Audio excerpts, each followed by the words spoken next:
Patrios. Patrios. Patrios.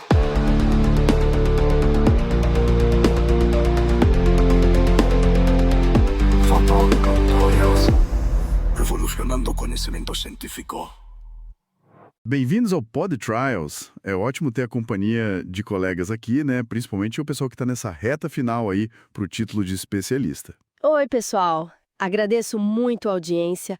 Hoje o nosso papo é sobre um tema, fundamental nas cardiopatias congênitas cianóticas. A transposição das grandes artérias, a famosa TGA. Exatamente. Vamos mergulhar fundo na TGA, o que é, a anatomia complexa e, claro, como foi a evolução do tratamento cirúrgico. Tudo pensando no que é essencial para a prova da SBCCV e para o dia a dia no centro cirúrgico. Perfeito. Então vamos lá. TGA é basicamente a discordância ventrículo-arterial. Tá? O ventrículo direito, o VD, se conecta com a aorta e o esquerdo, o VE, com a artéria pulmonar. O contrário do normal. Isso, o inverso. Em termos de quantas crianças nascem com isso, representam 5 a 7% de todas as cardiopatias congênitas. Não é a mais comum, mas é crítica. E por que acontece? É genético? Olha, geralmente é isolada, não costuma estar ligada a síndromes genéticas, sabe? O problema é lá na formação do coraçãozinho do bebê, na embriologia. Aquele tubo inicial, o tronco arterioso, não se divide e não gira como deveria. Entendi. E isso causa o que na prática para o bebê? Causa que o sangue pobre em oxigênio que volta para o coração direito vai para a aorta e para o corpo. E o sangue rico em oxigênio que volta para o coração esquerdo vai de volta para os pulmões. Ficam duas circulações separadas, em paralelo. Nossa, incompatível com a vida, então. Exato, a menos que exista alguma comunicação, um shunt, para misturar um pouco de sangue. Pode ser uma CA, um foramen aberto ou um canal arterial persistente, o PCA. Por isso é uma emergência logo que o bebê nasce. Precisa de mistura. Entendi a urgência. E como a cirurgia evoluiu para lidar com essa anatomia tão desafiadora? Começou com o quê? Ouvi falar de correções fisiológicas, né? Isso, as primeiras grandes cirurgias foram as de suíte atrial, lá nos anos 60, sabe? As técnicas de Mustard, de Senning. A ideia era, criar túneis dentro dos átrios. Túneis, como assim? Com pericárdio ou material sintético, para direcionar o sangue venoso que chega no átrio direito para o VE, para ele ir para o pulmão, e o sangue oxigenado que chega no átrio esquerdo ia para o VD, para ele bombear para o corpo. Ah, então quando tratava cianose, o bebê ficava rosinha, mas o VD continuava bombeando para o corpo todo, né? Exatamente, resolvia a cianose, mas deixava o ventrículo direito, que não é preparado para isso, como o ventrículo sistêmico. Imagino que isso traria problemas depois. Com certeza. A longo prazo, o que a gente via era falência desse VD sistêmico, sabe? Ele cansava. E muitas arritmias atriais, tipo flutter, por causa das linhas de sutura extensas nos átrios. Além de problemas nos túneis, nos baffles. Podiam obstruir, vazar. Entendi. Era uma solução, mas não a ideal. Isso levou a buscar outra coisa, imagino. Sim. Levou à busca pela correção anatômica. E aí veio a revolução. A cirurgia de Jatene. A troca arterial, o Arterial Switch Operation, o ASO. Isso. Descrita pelo Dr. Jatene nos anos 70. Uma ideia genial, né? Cortar a aorta e a pulmonar logo acima das válvulas e literalmente trocar elas de lugar. A aorta vai para o VE, a pulmonar para o VD. Assim, o VE volta a ser o ventrículo sistêmico. Parece simples falando assim, mas deve ter uma complexidade enorme. Qual o ponto mais delicado? Sem dúvida, é mover as artérias coronárias. Elas saem da aorta original, né? Então precisam ser retiradas com um botão de tecido e reimplantadas na nova aorta que antes era pulmonar. É o pulo do gato, tecnicamente muito exigente. Nossa, reimplantar as coronárias, aí que mora o perigo, né? É o passo mais crítico, sim.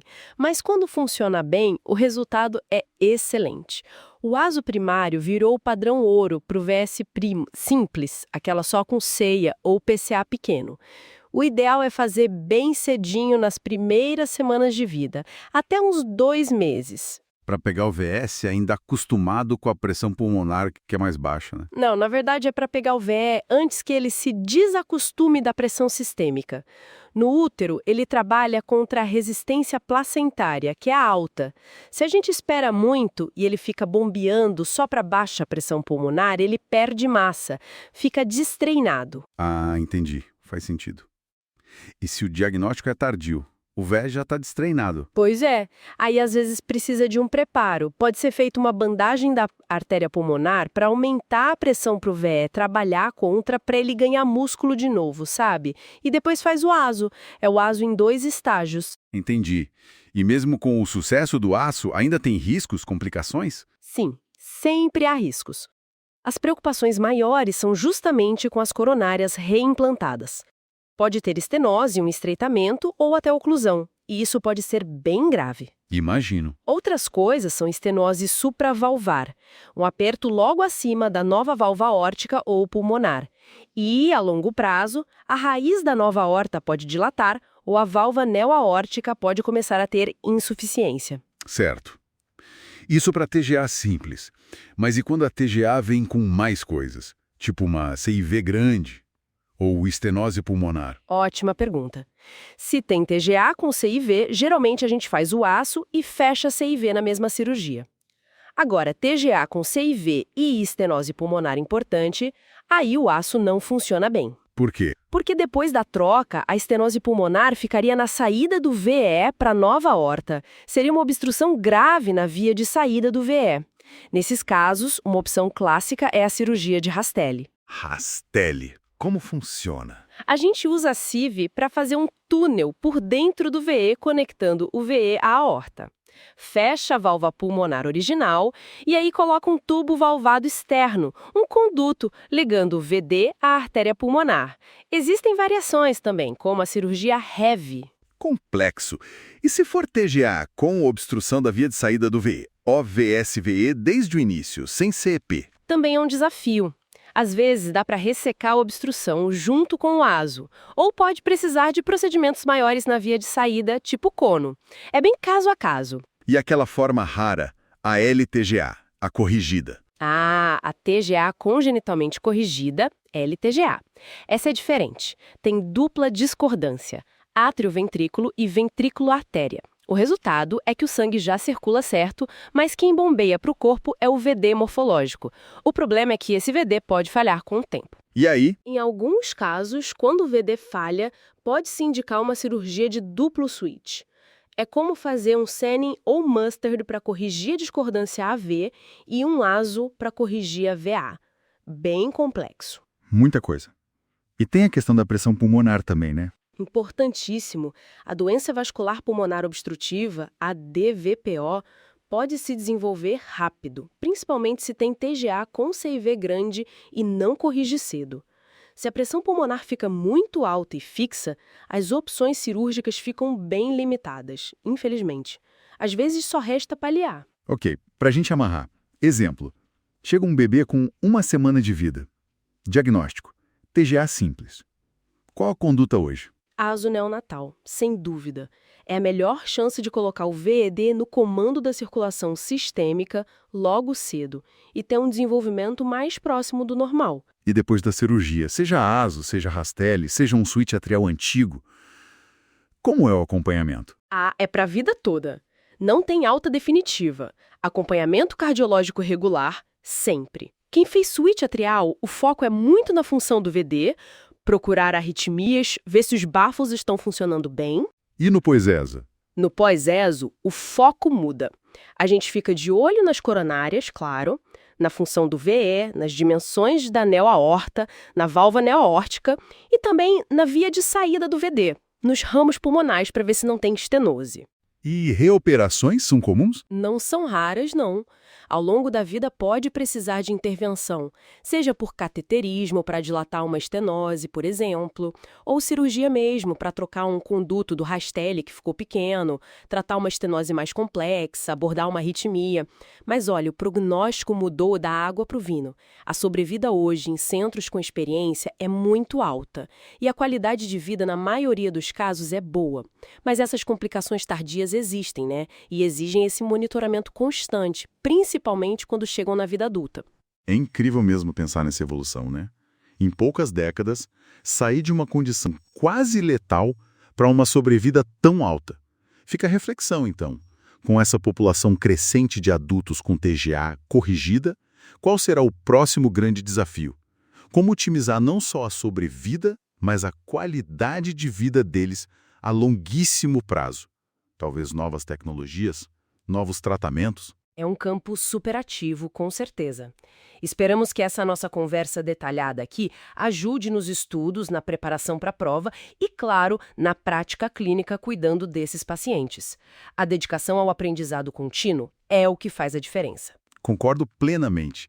Agradecemos demais a atenção e a paciência de todos que nos ouviram. Continuem firmes nos estudos e na busca pelo conhecimento. Até a próxima aqui no Pod Trials. As cardiopatías congênitas são um conjunto de malformações na estrutura ou na função do coração que surgem durante o desenvolvimento fetal. Essa condição está entre as malformações que mais matam na infância e ainda permanecem como a terceira causa de óbito no período neonatal. A cada 1.000 bebês, 10 nascem com algum tipo de condição. Por ano, segundo o Ministério da Saúde, cerca de 30.000 crianças nascem com problema no Brasil e aproximadamente 40% vão necessitar de cirurgia ainda no primeiro ano, que representa 12.000 pacientes. Os casos se apresentam no período fetal e em até 80% das vezes essa comunicação indevida tende a ser fechada naturalmente ainda na gestação ou até os 2 anos de idade. Já a classificação moderada envolve tratamentos e medicamentos que devem ser tratados evitando tipos graves que precisam ser resolvidos com tratamentos específicos, como as cardiopatias cianóticas. Essas são caracterizadas pela falta de oxigenação correta, em que a criança pode até mesmo ficar roxa e com potencial para ocasionar complicações de saúde. Bebê azul.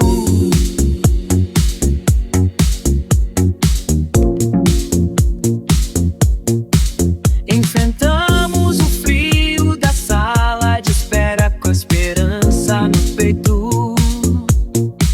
Cada exame, cada medicação faz parte do nosso mundo. Bebê azul, acreditando sempre em cada sorriso que ele faz. Juntos somos fortes na luta. Bebê azul, acreditando sempre em cada sorriso.